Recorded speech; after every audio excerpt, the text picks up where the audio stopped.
Piece പീസാക്കി ഞാൻ. ഒരു കുഞ്ഞു പോലും അറിയില്ല.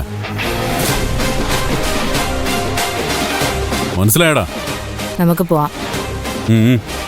വരാൻ പോ.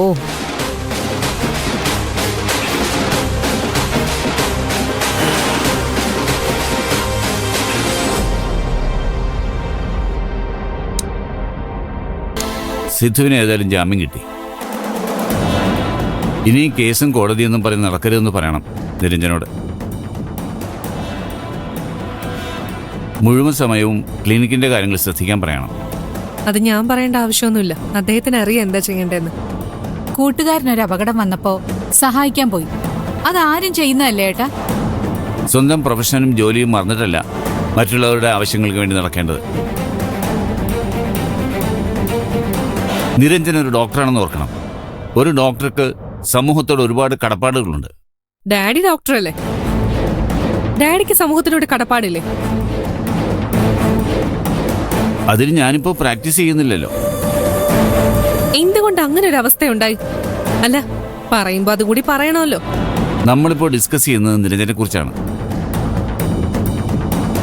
നീ വിഷയം മാറ്റാൻ നോക്കണ്ട. സാറ് നിരഞ്ജൻ ഡോക്ടറെ നന്മ ആലോചിച്ച ഇങ്ങനെയൊക്കെ പറയണത്. ആലോചനാ ശേഷിയൊക്കെ ഞങ്ങൾക്കും ഉണ്ട് സ്വാമി. സിദ്ധു എന്ന വക്കീലിന്റെ സഹായം കിട്ടിയതുകൊണ്ടാ ഈ വീട്ടിൽ ഇപ്പോഴും താമസിക്കാൻ പറ്റുന്നതെന്ന് അറിയാലോ ഡാഡിക്ക്. 1 രൂപ പോലും ഫീസ് വാങ്ങാതെയാ അന്ന് ഡാഡിക്ക് വേണ്ടി സിദ്ധു ഹാജരായത്. ആ കടപ്പാട് നന്ദിയും ഡാഡിക്ക് ഉണ്ടാവില്ലായിരിക്കും, പക്ഷെ ഞങ്ങൾക്ക് മറക്കാൻ പറ്റില്ല. മറക്കാൻ പാടില്ലല്ലോ. അത്രയ്ക്ക് നെറുകേട് കാണിക്കാൻ പാടില്ലല്ലോ നമ്മള്. അയാളെ ജാമ്യത്തിൽ ഇറക്കിയില്ലേ? ഇനി കൂടെ നടക്കരുതെന്ന് സാറ് പറഞ്ഞാൽ എന്താ തെറ്റ്? തെറ്റും ശരിയൊന്നും സ്വാമി ഞങ്ങളെ പഠിപ്പിക്കണ്ട. ഡാഡി പറയുന്നത് മുഴുവൻ ശരിയാണെന്ന് സ്വാമി വിശ്വസിച്ചോ. അതുകൊണ്ട് വല്ല ഗുണവും കിട്ടുന്നുണ്ടെങ്കിൽ സ്വാമി അതും വാങ്ങിച്ചോ. ഞങ്ങൾ ചില ആദർശങ്ങളുടെ അടിസ്ഥാനത്തിലാണ് ജീവിക്കുന്നത്. ആദർശം, ആ വാക്കിന്റെ അർത്ഥം അറിയാവോ നിനക്ക്? വെറുതെ എന്നെ കൊണ്ടൊന്നും പറയിക്കണ്ട. അല്ലെങ്കിലും അവസരം കിട്ടുമ്പോഴൊക്കെ എന്നെ കുത്തി നോവിക്കലാണല്ലോ ഡാഡിയുടെ പ്രധാന ഹോബി. അതെനിക്ക് വിഷയമല്ല. തെറ്റ് പറ്റാത്ത ആരും ഈ ലോകത്തുണ്ടെന്ന് ഞാൻ വിശ്വസിക്കുന്നില്ല. ഡാഡിയും തെറ്റ് പറ്റാത്ത ആളൊന്നും അല്ലല്ലോ. ഞാനിപ്പോ പഴയ ആളല്ല. അതുകൊണ്ട് എന്തും പറയാനുള്ള സ്വാതന്ത്ര്യവും അവകാശവും എനിക്കുണ്ട്.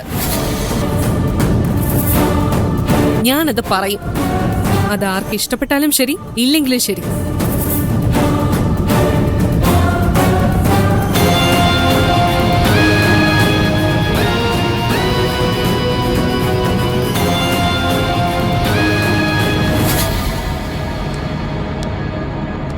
അങ്ങനല്ല വിശാല.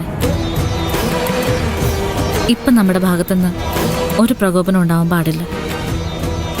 പ്രേമേച്ചി എവിടെ ഉണ്ടെന്നോ എൻ്റെ അമ്മ എവിടെ ഉണ്ടെന്നോ ആർക്കും അറിയില്ല. സ്വന്തം അമ്മയ്ക്ക് മരണശിക്ഷ വിധിച്ചവനാ ശരത്ത്.